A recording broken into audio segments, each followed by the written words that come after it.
State health officials getting together today for their final update of 2021 on Nevada's efforts to curb the spread of COVID-19. And they're trying to stay ahead of the Omicron variant, which is more contagious than Delta, just as thousands are expected to attend large gatherings on New Year's Eve. News 3's Steve Wolford joins us live in the newsroom with the details. Yeah, that's right. State biostatistician Kyra Morgan called it a perfect storm during today's briefing. We have a highly contagious COVID variant combined with a lot of people getting together in one place for New Year's Eve.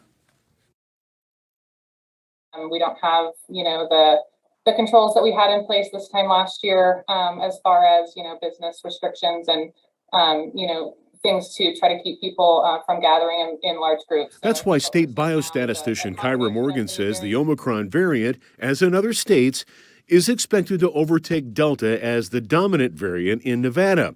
In fact, since the first Omicron case was confirmed in Nevada about 2 weeks ago, Morgan says roughly 25% of the new cases being reported are the new variant.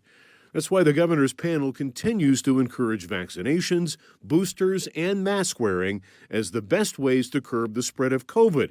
That includes younger children. As of December 29th, we're looking at 37,424 5 to 11-year-olds having been vaccinated so far. I think that puts us at about 13% have initiated it. And about half that have so far completed their vaccines. Panel members say if there's anything positive to be said about the highly contagious Omicron variant, it's that its symptoms appear to be much less serious than Delta. I will say that the early data does suggest that the Omicron is less severe than other circulating strains, but it is too early to say that with complete confidence. We're watching the impact on our health care capacity very closely. Nevada is receiving its initial 480 case course allotment of the new Pfizer antiviral medicine, which is shown to be effective at reducing hospitalizations after infection. Similar to the vaccine rollout, we will be receiving small allocations of the medication in the beginning, with the focus on providing the treatment to our vulnerable populations. Those who fall into this category and test positive for COVID should speak to the trusted healthcare professional about the possibility of using the treatment. And officials say they're also waiting for the new Merck antiviral medicine to become available, as well as ensuring Nevada's access to ample supplies of monoclonal treatments for those battling a COVID infection. But they are still stressing that the best approach is vaccinations and booster shots. Thousands and thousands of dollars. That's what officials warn you could be facing if you choose to drink and get behind the wheel tomorrow evening. That's even if you don't hurt anyone or yourself. News 3's Lauren Clark shares how the consequences can potentially wreck someone's life and rack up a fortune in fees. Well, this holiday, officials warn if you're going to be doing this, then this, you're gonna need a lot of this. Anywhere between $5,000 and $7,000. Attorney Carlos Morales says he sees it all the time. I'm now spending $7,000 when I could have just taken a $50 Uber or cab ride. Clients whose decision to drink and drive costs them a lot of money. You could lose your job, it could disrupt your family relationships. And a lot of heartache. Almost all the time there's regret. And regret is what Courtney Olson says she faced. It was a very poor decision and incurred a ton of costs. After getting a DUI at age 19. I automatically lost my license for 12 months. You've got the cost of your insurance. These things don't just go away. They linger around and the consequences are severe. Luckily, she says she was able to turn her life around. She's now sober, a business owner, and a best-selling author.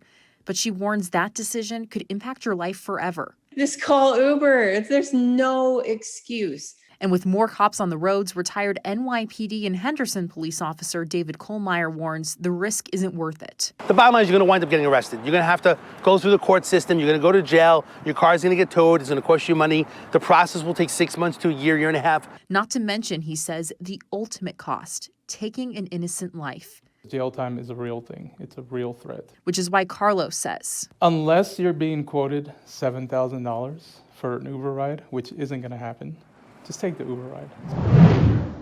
The countdown to the new year is on. Here in Las Vegas, it means a lot of planning before we have all the fun. Governor Steve Sisolak is officially deploying the Nevada National Guard for added security. News 3's Kendall Kim is taking us live to the Las Vegas Strip, where those troops will be watching over the big party tomorrow night. Hi, Kendall.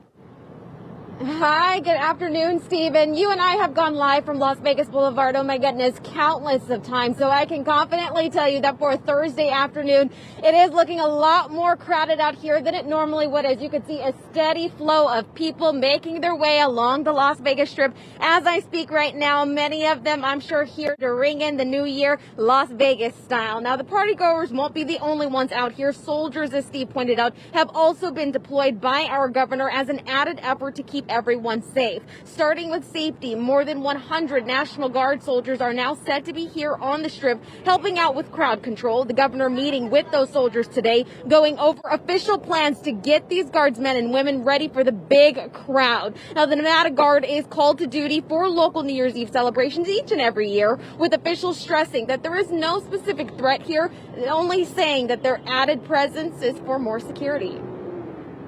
And you're seeing there provides a sense of security for most visitors. They see the men and women in the uniform and kind of, okay, they're going to behave a little bit more and still be respectful and have a good time. Watch out for each other. Enjoy yourself. But also keep in mind that we just want everybody to have a fun-filled evening, but to be safe and to do what's right.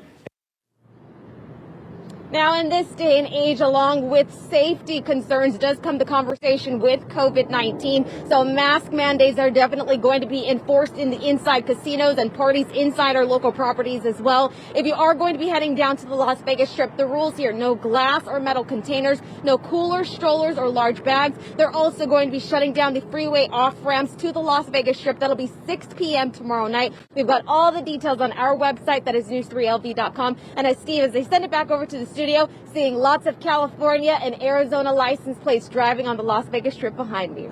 Hi, everybody. I'm Reed Cowan from News 3 Las Vegas. We want to thank you for checking out our YouTube channel. Remember, you can always see more of our videos by clicking on the video links. And also don't forget to click that subscribe button so that you don't miss out on any of our YouTube updates. Thanks for watching.